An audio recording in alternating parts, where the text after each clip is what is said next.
لیکن اگر تمام لوگ جانتے ہوئے بھی کوئی فعل و قول کو کام کو انجام دیتے ہیں کہ یہ ہمارے لیے مضر ہے، نقصان دہ ہے اور اس سے عذاب ہوگا، پھر بھی اس کام کو انجام دیتے ہیں، تو کیا آپ لوگ اس بات پر بھی امید رکھتے ہیں کہ خدا ہمیں معاف کر دے گا؟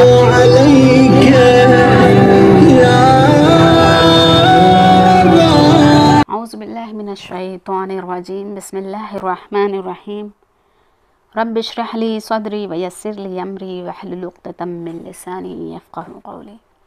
بسم اللہ الرحمن الرحیم، والفجر ولیال عشر والشفع والوتر۔ مجھے قسم ہے فجر کی، اور قسم ہے 10 راتوں کی، اور قسم ہے جفت اور طاق کی۔ آئیے دیکھتے ہیں آیات و روایات کی روشنی میں پروردگار قرآن میں ان 10 راتوں، کون سی 10 راتوں کا ذکر کر رہا ہے۔ آج ہم بات کریں گے عشر ذوالحج کے بارے میں کہ یہ ماہ ذوالحج ہمارے لیے کتنا پرفضیلت مہینہ ہے، اور ہمیں ان 10 دنوں میں کیسے اعمال انجام دینے چاہیے۔ ہم یہاں بات کریں گے شیعہ و اہل سنت علماء کرام کے حوالے سے کہ انہوں نے عشر ذوالحج کے بارے میں کیا کہا ہے۔ آیات کی روشنی میں بات کریں گے ذوالحج کی فضیلت۔ یہ مہینہ سال کے اہم اور بافضیلت مہینوں میں سے ایک ہے، جس کی فضیلت پر قرآن و سنت میں بہت تاکید ہوئی ہے۔ ائمہ معصومین اس مہینے میں بالخصوص اس کے پہلے عشرے کو خاص اہمیت دیتے ہیں۔ بعض روایات میں ہے کہ سورہ فجر کی پہلی آیات والفجر ولیال عشر، جس کا ترجمہ ہے کہ قسم ہے صبح کی اور قسم اور 10 راتوں کی، اس میں خداوند متعال نے جن 10 راتوں کی قسم کھائی ہے وہ ذوالحج کی پہلی 10 راتیں ہیں، اور یہ قسم اس مہینے کی عظمت کی دلیل ہے۔ حدیث میں ہے کہ رسول اللہ صلی اللہ علیہ وآلہ وسلم نے فرمایا کہ کسی بھی عمل اور عبادات کا ثواب ذوالحج کے پہلے عشرے کے اعمال کے ثواب و فضیلت کی برابری نہیں کر سکتا۔ اس مہینے میں 2 اہم اسلامی عید الاضحیٰ اور عید غدیر یعنی عید ولایت، نیز روز عرفہ اور عرفات میں امام حسین علیہ السلام کی عظیم دعا ہے۔ ذوالحج کے فضیلت اور اعمال۔ اللہ جل شانہ کا کرم ہے کہ وہ وقتاً فوقتاً اپنے بندوں کو خود سے جوڑنے کی موقع فراہم کرتے رہتے ہیں۔ نماز، زکوٰۃ، حج و عمرہ، رمضان، اعتکاف، قربانی، عاشوراء، شب برات، شب قدر، یہ سب اسی کا اظہار ہے کہ بندہ جو دنیاوی کاموں میں لگ کر اللہ تعالیٰ سے غافل ہو جاتا ہے، وہ اس کی طرف پلٹے، اس کے سامنے سر جھکائے اور اس کے سامنے اپنے تعلق کو مضبوط کرے۔ قرآن کریم نے جن 4 مہینوں کو اشہر حرم قرار دیا ہے، ان میں سے ایک ذوالحج ہے، جس کی عظمت و تقدس دیگر محترم مہینوں کے مقابلے میں بہت زیادہ ہے۔ عشر ذوالحج کی فضیلت۔ ویسے تو ذوالحج کا پورا مہینہ ہی قابل احترام ہے، لیکن اس کے ابتدائی کے 10 دن تو بہت ہی فضیلت اور عظمت والے ہیں۔ قرآن کریم میں اللہ تعالیٰ نے اس کی عظمت و اہمیت کو بیان کیا ہے۔ قال اللہ تعالی والفجر ولیال عشر والشفع والوتر۔ قسم ہے فجر کے وقت کی اور 10 راتوں کی اور جفت کی اور طاق کی۔ اس میں اللہ تعالیٰ نے 3 چیزوں کی قسم کھائی ہے۔ پہلی قسم فجر کے وقت کی، بعض مفسرین نے اس آیت میں خاص 10 ذوالحج کی صبح مراد لی ہے۔ دوسری قسم 10 راتوں کی کھائی ہے، اکثر مفسرین نے ان 10 راتوں سے مراد ذوالحج کے شروع کے 10 دن لیے ہیں۔ تیسری قسم جفت اور طاق کی کھائی۔ ایک روایت میں ہے کہ جفت سے مراد 10 ذوالحج یعنی قربانی کا پہلا دن، اور طاق سے مراد عرفہ کا دن ہے۔ نبی کریم کا ارشاد ہے کہ عشر ذوالحج سال کے عام دنوں میں سب سے افضل ہے۔ عشر ذوالحج کے 10 مبارک اعمال ہیں۔ قرآن کریم اور احادیث طیبہ سے عشر ذوالحج کے لگ بھگ 10 اعمال ثابت ہوتے ہیں۔ نمبر 1، نیک عمل۔ حضرت عبداللہ ابن عباس رضی اللہ تعالیٰ عنہ سے روایت ہے کہ رسول اللہ صلی اللہ علیہ وآلہ وسلم نے ارشاد فرمایا کہ اللہ تعالیٰ کی بارگاہ میں دوسرے ایام کا کوئی عمل عشر ذوالحج یا یکم ذوالحج سے 10 ذوالحج تک کے دوران نیک عمل سے پڑھ کر پسندیدہ نہیں۔ صحابہ کرام رضی اللہ عنہ نے عرض کیا یا رسول اللہ کیا یہ جہاد فی سبیل اللہ سے بھی بڑھ کر ہے؟ آپ صلی اللہ علیہ وآلہ وسلم نے فرمایا جہاد فی سبیل اللہ سے بھی بڑھ کر ہے۔ ہاں اگر کوئی شخص جان مال لے کر اللہ کی راہ میں نکلا ہو، پھر ان میں سے کوئی چیز بھی واپس نہ لے کر آئے تو وہ اس کے مقابل میں بہتر ہے۔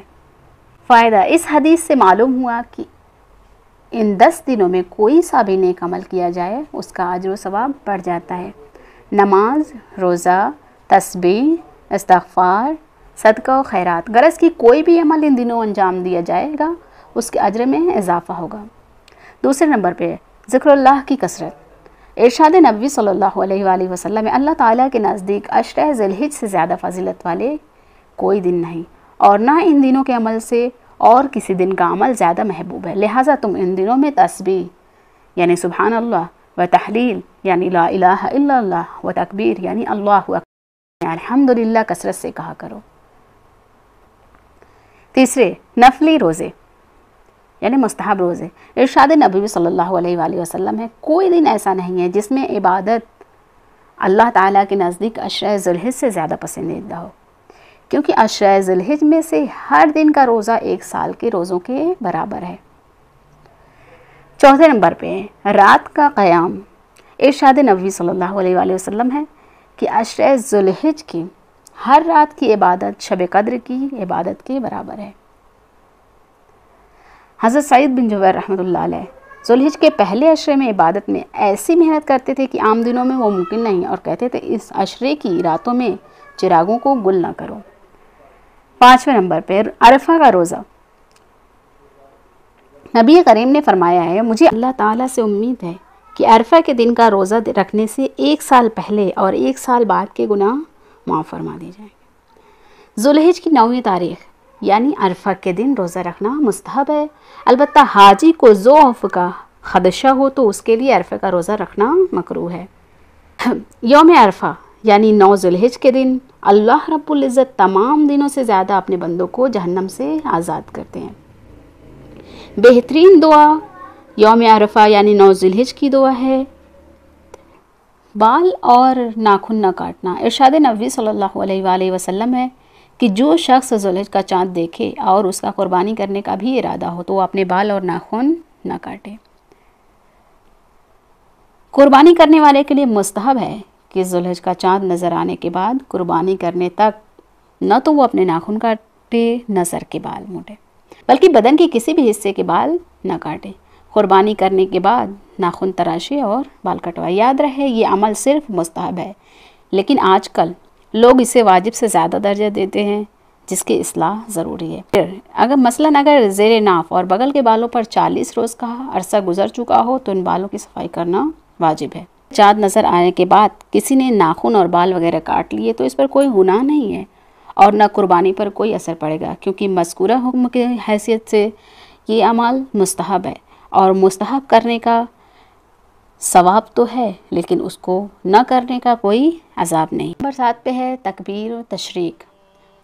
9 ذی الحجہ کی فجر سے 13 ذی الحجہ کی عصر تک ہر فرض نماز کے بعد بالغ مرد اور عورت پر 1 مرتبہ تکبیر و تشریق پڑھنا واجب ہے۔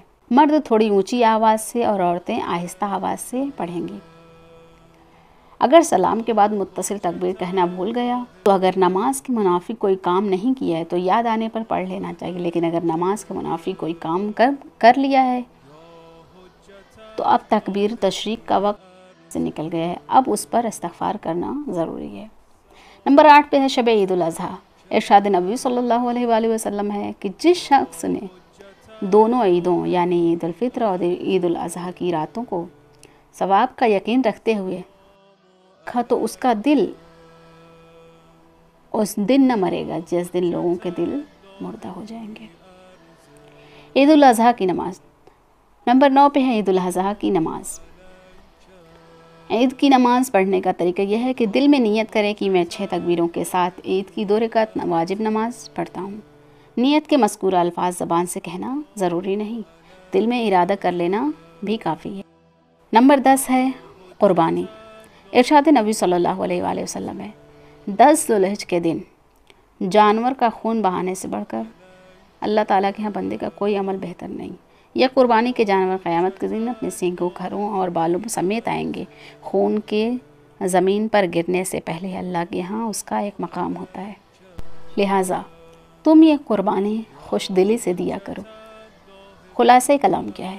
قربانی کرنے والوں کے لیے بہترین ہے کہ ذوالحج کا چاند نظر آنے کے بعد اپنے بال اور ناخن نہ کاٹے، اور اگر کوئی کاٹ لے تو کوئی گناہ نہیں۔ دوسرے نمبر پہ ذوالحج محترم مہینوں میں سے ہے اور اس کے پہلے 10 دنوں کی فضیلت سال بھر کے عام دنوں سے زیادہ ہے۔ تیسرے نمبر، ان 10 دنوں میں ہر نیک عمل کا اجر و ثواب دوسرے دنوں کی بنسبت زیادہ ہے۔ پہلے 9 دنوں میں سے کسی بھی دن روزہ رکھنا خاص ثواب رکھتا ہے۔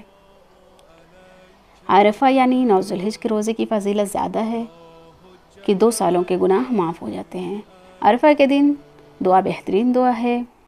نمبر 5 پہ ہے ان 10 راتوں کی عبادت شب قدر کی عبادت کے برابر ہے۔ نمبر 6، عرفہ یعنی 9 ذوالحج کی فجر سے 13 ذوالحج کی عصر تک ہر فرض نماز کے بعد تکبیر تشریق پڑھنا مرد و عورت پر واجب ہے۔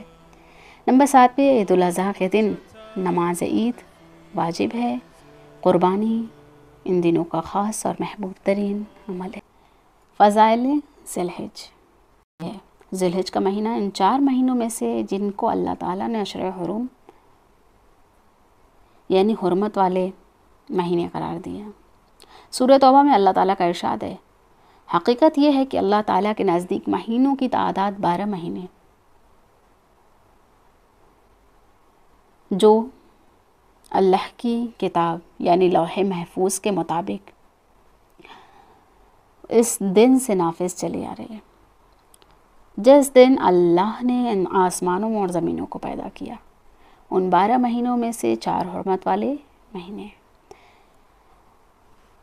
ان مہینوں کو اشہر حرم کہنے کی وجہ ان مہینوں کو حرمت والا مہینہ 2 معنوں کے اعتبار سے کہا جاتا ہے۔ ایک اس لیے کہ ان میں قتل و قتال حرام ہے، دوسرے اس لیے کہ یہ مہینہ متبرک اور واجب الاحترام ہے۔ ان میں عبادت کا ثواب زیادہ ملتا ہے، البتہ ان میں سے پہلا حکم تو شریعت اسلام میں منسوخ ہو گیا، جبکہ دوسرا حکم ادب و احترام اور عبادت گزاری کے متعلق اب بھی باقی ہے۔ ماہ ذوالحج حج جیسی عظیم عبادت کا مہینہ ہے۔ اللہ تعالیٰ کا ارشاد ہے، حج کے مہینے طے شدہ۔ سورہ بقرہ میں ارشاد ہو رہا ہے۔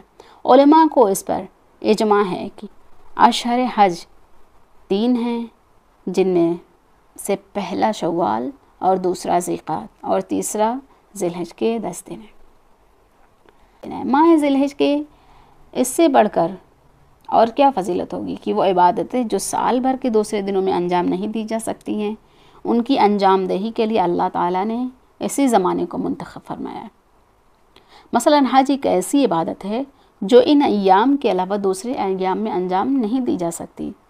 دوسری عبادتوں کا یہ حال ہے کہ انسان فرائض کے علاوہ جب چاہے نفلی عبادت کر سکتا ہے۔ مثلاً نماز 5 وقت کی فرض ہے، لیکن ان کے علاوہ جب چاہے نفلی نماز پڑھنے کی اجازت ہے۔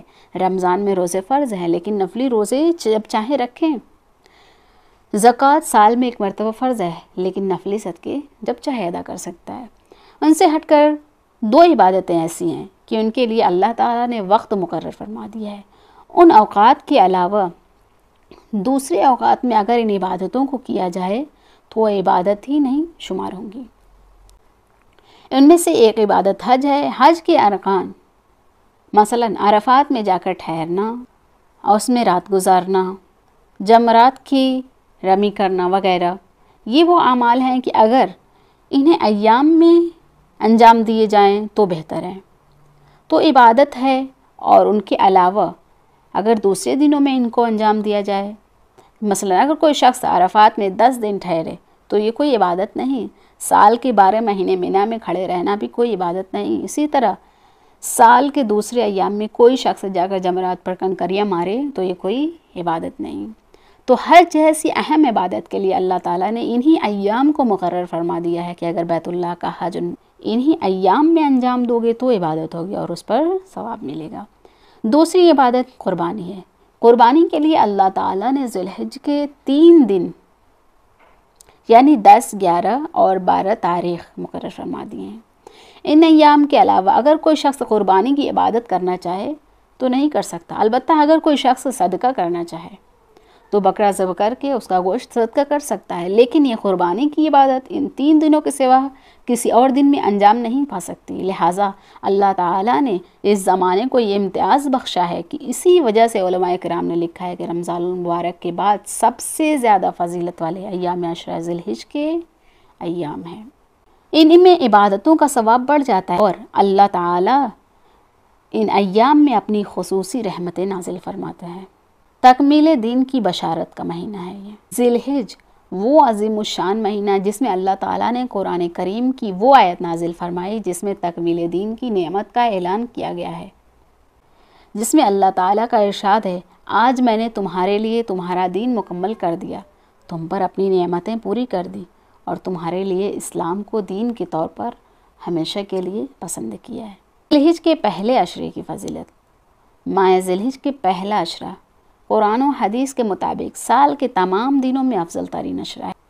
قرآن کریم میں اللہ تعالیٰ نے اس کی عظمت و اہمیت کو بیان فرمایا، قسم ہے فجر کے وقت کی، اور قسم ہے راتوں کی، اور قسم ہے جفت کی اور طاق کی۔ اکثر مفسرین کے نزدیک ان 10 راتوں میں مراد ذی الحجہ کے شروع کے 10 دن ہیں، اور علامہ ابن جریج طبری، ابن رجب حنبلی نے اس پر اجماع نقل کیا ہے۔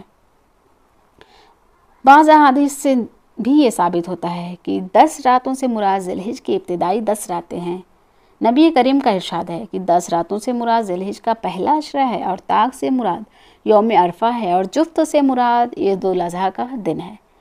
ایک حدیث میں ہے کہ ذی الحجہ کی ابتدا 10 دن دنیا کے تمام دنوں میں سب سے افضل ہے۔ عشرہ ذی الحجہ کی فضیلت کا سبب کیا ہے؟ حافظ ابن حجر رحمۃ اللہ علیہ فرماتے ہیں کہ تمام دلائل سے جو بات ثابت ہوتی ہے وہ یہ کہ عشرہ ذی الحجہ کی فضیلت و خصوصیت کی وجہ سے صرف یہ ہے کہ تمام بڑی اور اصل عبادتیں اس کے اندر یکجا ہیں، جیسے نماز، روزہ، صدقہ و خیرات، قربانی اور حج، جبکہ کسی بھی موقع پر یہ ساری عبادتیں اکٹھا نہیں ہوئی ہیں۔ علامہ ابن تیمیہ رحمۃ اللہ علیہ سے پوچھا گیا کہ اگر ذی الحجہ کے 10 دن افضل ہیں یا ماہ رمضان کے آخری 10 دن، تو آپ نے جواب دیا ذی الحجہ کے 10 دن رمضان المبارک کے آخری 10 دنوں سے افضل ہیں، اور رمضان کے آخری عشرے کی راتیں عشرہ ذی الحجہ کی راتوں سے افضل ہیں۔ عشرہ ذی الحجہ میں نیک اعمال کی فضیلت۔ حضرت عبداللہ بن عباس رضی اللہ روایت ہے کہ جناب رسول خدا صلی اللہ علیہ وآلہ وسلم نے فرمایا کہ کوئی دن ایسا نہیں ہے کہ جس میں نیک عمل اللہ تعالیٰ کے ہاں ذی الحجہ کے 10 دنوں کے نیک عمل سے زیادہ محبوب اور پسندیدہ ہو۔ علامہ محمد احمد برکاتی فرماتے ہیں کہ اس مہینے کی شہرت صرف اور صرف حج کی وجہ سے تھی، جیسے عرب بھر میں تمام تر اخلاقی انحطاط و گمراہی کے باوجود انتہائی محبوبیت و مقبولیت حاصل تھی اس مہینے کو۔ اہل عرب قبل از اسلام 4 مہینوں کو خصوصی اہمیت اور حرمت والا شمار کرتے تھے۔ یہ مہینے 3 مہینے مسلسل یعنی ذوالقعدہ، ذوالحجہ، محرم اور ماہ رجب المرجب شریف ہیں۔ ان مہینوں میں ہر قسم کی لڑائی جھگڑا، دنگا فساد سے وہ پرہیز کیا کرتے تھے۔ وہ لوگ اس کی حرمت پامال کرنے کا کبھی سوچ بھی نہیں سکتے تھے، اور جو اس کی حرمت پامال کر دیتا اسے اس کا خامیازہ بھگتنا پڑتا تھا۔ جب ظہور اسلام ہوا تو ان مہینوں کی حرمت کو برقرار رکھا گیا۔ ایام حج 9 ذوالحجہ سے لے کر 13 ذوالحجہ تک ہے، اور یہ مکہ مکرمہ کے ساتھ ہی خاص ہے، لیکن اس کے بقیہ ایام بھی کم اہمیت کی حامل نہیں ہیں۔ اگر ہم غور کریں تو واضح ہوتا ہے کہ حضرت سیدہ فاطمہ زہرا کا عقد مبارک 1 ذی الحجہ کو ہوا۔ مواخات مدینہ میں حضور صلی اللہ علیہ وسلم نے حضرت علی مرتضیٰ، اپنا بھائی، اپنا ولی اور اپنا خلیفہ و جانشین 18 ذوالحجہ کو بنایا۔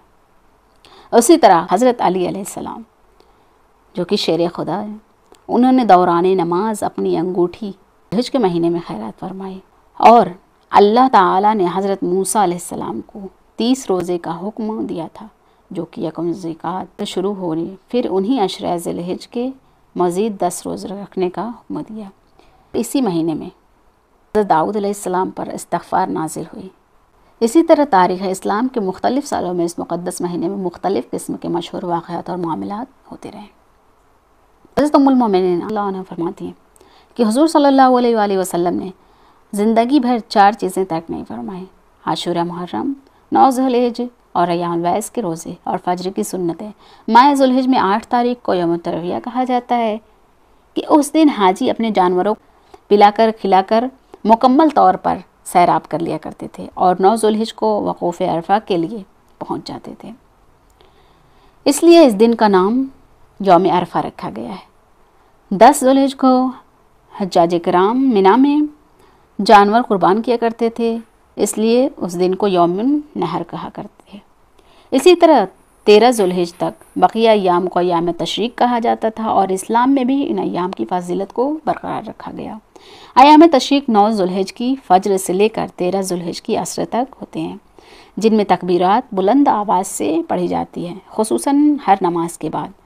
عشرہ ذوالحج کے فضائل میں حضرت سیدنا قتادہ فرماتے ہیں کہ سورہ الفجر میں 10 راتوں سے مراد عشرہ ذوالحج ہی مراد لیے جاتے ہیں۔ حضرت سیدنا عبداللہ ابن عباس رضی اللہ عنہ روایت کرتے ہیں کہ رسول اللہ صلی اللہ علیہ وآلہ وسلم نے ارشاد فرمایا، عشرہ ذوالحج کے دوران کیے گئے اعمال سے بہتر کسی بھی دن کیے گئے اعمال نہیں ہو سکتے۔ صحابہ کرام نے عرض کی، اللہ تعالیٰ کی راہ میں جہاد بھی نہیں؟ آپ نے ارشاد فرمایا، اللہ تعالیٰ کی راہ میں جہاد بھی نہیں سوائے اس کے کہ جو آدمی جنگ لڑتے لڑتے اپنا گھوڑا بھی ذبح کروا دے اور اس کا خون بہا دے۔ کہ ذوالحج قمری مہینوں اور حرمت والے مہینوں اور حج کے مہینوں میں سے 12واں اور آخری مہینہ ہے۔ اس ماہ کے پہلے عشرے کے لیے چند اعمال کا ذکر ہے، جن میں سب سے اہم نماز مغرب اور عشاء کے درمیان پہلے عشرے کی نماز پڑھنا اور خصوصی دعائیں اور تحلیل پڑھنا ہے۔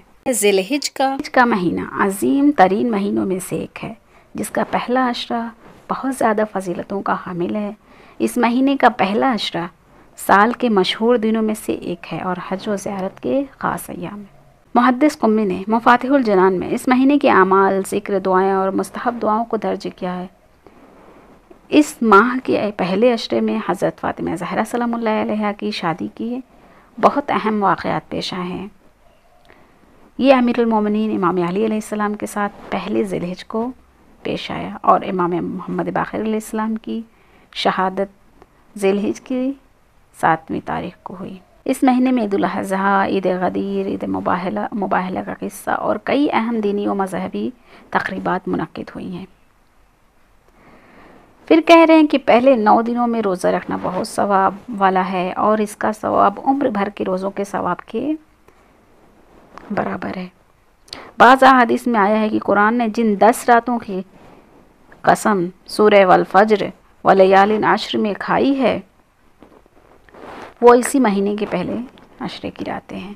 یہ تمام جو باتیں ابھی ہم نے کہیں، یہ تمام شیعہ علماء کرام کی ہیں، جو کہ یہی ساری چیزیں اہل سنت کے علماء کرام نے بھی کہ سورہ حج میں کیا کہا ہے۔ سورہ حج کی آیت نمبر 28 میں حج کے فرائض کو بیان کرتے ہوئے اللہ تعالیٰ نے اللہ کے ایام کے بارے میں فرمایا کہ مومنوں کو اس میں خدا کو یاد کرنا چاہیے۔ پہلے 10 دنوں کے علاوہ جنہیں رسول اللہ صلی اللہ علیہ وآلہ وسلم نے فرمایا ہے کہ پہلے 10 دنوں کے علاوہ جنہیں ایام مطلقہ کہا جاتا ہے، اس مہینے کے کچھ خاص دنوں کے لیے قرآن و احادیث میں خاص نام استعمال ہوئے ہیں، جیسے عرفہ کا دن اور عید الاضحیٰ یا عید الاضحیٰ کے 9ویں دن کے لیے مشہود کا دن۔ سورہ بقرہ کی آیت نمبر 203 میں مذکور چند دنوں میں سے 10ویں دن کے لیے نحر اور ایام تشریق اور 11ویں تاریخ کے ایام منی، 13ویں دن تک یوم عروس، 11ویں دن تک حجاج کرام کا منی میں قیام، یوم نفر وغیرہ ہے۔ تو یہ ساری چیزیں جو کچھ بھی ہم نے بیان کی یہاں پہ، یہ ساری چیزیں اہل سنت کے علماء کرام نے بھی اپنی کتابوں میں کہی ہیں۔ تو ابھی ہم بات کرتے ہیں کہ ہم میں فرق کیا ہے اور یہ فرق آیا کہاں سے اور کیسے آیا۔ اس سے پہلے ہم ایک ہی خدا کو مانتے ہیں، ہم سب کا خدا ایک ہے اور اس خدا کے بھیجے ہوئے تمام ہادیوں یعنی انبیاء و مرسلین کو ہم اپنا رسول مانتے ہیں۔ کہ وہ ہمارے پیغمبر ہیں، ہماری ہدایت کے لیے آئے تھے، خدا نے ہمارے لیے ہادی بنا کے بھیجا تھا انہیں۔ خدا کو مانتے ہیں، رسول کو بھی مانتے ہیں، قرآن کو بھی مانتے ہیں، یہ بھی مانتے ہیں کہ آسمانی 4 کتابیں ہیں جو توریت، زبور، انجیل اور قرآن ہے، جو حضرت موسیٰ، حضرت عیسیٰ، حضرت داؤد اور ہمارے آخری نبی حضرت محمد مصطفیٰ صلی اللہ علیہ وآلہ وسلم پر نازل ہوئی۔ لیکن پھر فرق کہاں آ جاتا ہے؟ جیسے ہی رسالت ختم ہوتی ہے اور دور جاتا ہے، پھر کچھ لوگ، ایسا نہیں ہے کہ صرف اہل سنت میں ایسے لوگ پائے جاتے ہیں، ہر 2 فرقے میں، ہر مذہب میں، ہر قوم میں اچھے اور برے لوگ پائے جاتے ہیں، اور نہ ہی ایسا ہے کہ صرف اہل تشیع میں اس طریقے کے لوگ پائے جاتے ہیں۔ اب جب امامت کا دور شروع ہوتا ہے تو یہاں سے امام، شیعوں کے 12 امام آ جاتے ہیں اور اہل سنت کے 4 امام ہیں، جن میں شیعوں کے پہلے امام حضرت علی علیہ السلام اور اہل سنت کے 4تھے امام ہیں وہ۔ لیکن کوئی فرق نہیں، وہ ہمارے تمام اماموں کو مانتے ہیں۔ اب آتے ہیں شیعوں کے تیسرے امام پر، جو کہ نواسۂ رسول ہیں۔ یہ نہ ہوتے تو دین اسلام نہیں بچتا، یہ خود نہیں بلکہ ان کا پورا خاندان اپنے اہل و عیال سمیت یزید کے بلاوے پر گئے تھے۔ یزید نے کیا کہا؟ بیعت کرنے کے لیے، لیکن امام حسین علیہ السلام نے بیعت کرنے سے انکار کر دیا۔ کیا کہا؟ سر کٹ جائے، سب کچھ تباہ و برباد ہو جائے، ہم میں سے کوئی نہ رہے، لیکن دین اسلام پر آنچ نہیں آنے دیں گے۔ بہت مشہور و معروف عالم دین فرماتے ہیں امام حسین علیہ السلام کے بارے میں، کیا کہتے ہیں؟ میرے نبی کے نواسے نے سب کچھ کھو دیا لیکن اللہ کو پا لیا، یزید نے سب کچھ پا لیا پر اللہ کو کھو دیا، کس پہ لعنت برس رہی ہے؟ میں ہاتھ جوڑ کے معافی مانگتا ہوں، ہم روتے ہیں حسین کے لیے اور کھڑے ہیں یزید کی صف میں، ہم روتے ہیں علمدار کے لیے، عباس کے لیے، اور کھڑے ہیں ہم شمر کی صف میں، ہمارے ساتھ اللہ کا معاملہ کیسے صحیح ہوگا؟ لیکن انہی میں کچھ لوگ جو کم علمی کی وجہ سے، ان کو نہیں معلوم کہ جو سارے امام ہیں یہ کون ہیں اور کہاں سے آئے۔ یہ تمام جو امام، شیعوں کے 12 امام جو ہیں وہ آل رسول ہیں، یعنی رسول سے ہیں، اور اگر کوئی شخص اپنے آپ کو کہتا ہے کہ وہ رسول کا امتی ہے، یعنی امتی رسول ہے، تو ان پر اعتقاد رکھنا ضروری ہے کہ ہاں یہ آل رسول ہیں، آل رسول ہیں، اور یہ جو کچھ بھی کہہ رہے ہیں وہ صدق ہے، سچ ہے۔ تو خدا کے لیے آپس میں تفرقے سے بچیں اور ایک دوسرے کے لیے اپنے دلوں میں رنجش نہ رکھیں، کیونکہ ہم سب امت رسول ہیں اور ایک ہی خدا اور اسی رسول اور انہی آسمانی کتابوں پہ یقین رکھتے ہیں۔ لہٰذا ہم سب ایک ہیں اور ہمیں آپس میں فتنہ و فساد نہ کر کے بلکہ اپنی قوم کی ترقی کے لیے سوچنا چاہیے کہ ہماری قوم کو کس طریقے سے ہم پایۂ تکمیل تک پہنچائیں اور مضبوطی کے ساتھ دامن اسلام کو تھامے رکھیں، کیونکہ اگر ہم آپس میں لڑتے ہیں، جس وقت ہم آپس میں لڑ رہے ہوتے ہیں اس وقت دشمن ہمارے قتل کی تیاری کر رہا ہوتا ہے۔ لہٰذا ہمیں اپنے آپ میں بدلاؤ لانے کی ضرورت ہے کہ ہم خود سوچیں کہ جب ہمیں ایک خدا، اسی اللہ سبحانہ وتعالیٰ نے پیدا کیا اور اسی نے اپنے انبیاء و مرسلین بھیجے اور ہم سے کہا کہ یہی آپ کے ہادی اور تمہارے رہنما ہیں، اور انہوں نے ہی آسمانی کتابیں ہم پہ نازل کی تاکہ ہماری رہنمائی ہو سکے، اور ہم ان ساری چیزوں کو مانتے ہوئے پھر آپس میں تفرقی کس طریقے سے پیدا کر سکتے ہیں؟ اگر کوئی بھی شخص دو مسلم بھائیوں کے بیچ تفرقہ پیدا کرتا ہے تو وہ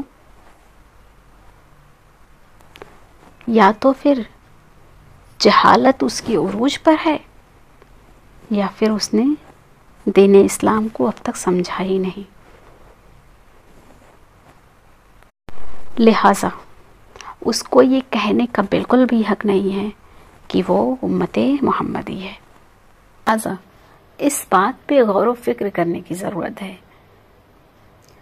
کہ ہم اس وقت کیا جواب دیں گے. فی الحال تو ہم خود کو یہ کہتے ہیں کہ ہم امت مسلمہ ہیں، امت محمدی ہیں اور رسول کے ماننے والے ہیں. صرف زبان سے کہنا کافی نہیں ہے، دل سے قبول کرنا بھی ہے. اگر ہم صرف زبان سے کہتے پھریں کہ ہم امت رسول ہیں، امت رسول ہیں، اور ہمارے اعمال میں ایسی کوئی چیز نہ پائی جاتی ہو کہ لوگ ہم کو دیکھ کے خود سے کہیں کہ واقعی یہ رسول کا امتی ہے، کیونکہ یہ سیرت رسول پہ چل رہا ہے اور سنت رسول کو اپنا رہا ہے. اگر کوئی شخص ہمیں خود جب تک دیکھ کے نہ کہے کہ یہ مسلمان ہے یا واقعی دین اسلام کا ماننے والا ہے اور رسول کا امتی ہے، ہمیں کسی سے کہنے کی ضرورت ہی نہ پڑے. ہم خود کو ایسا بنائیں کہ ہمیں کسی سے کہنے کی ضرورت نہ پڑے کہ ہم امت رسول ہیں یا مسلمان ہیں یا مسلم ہیں.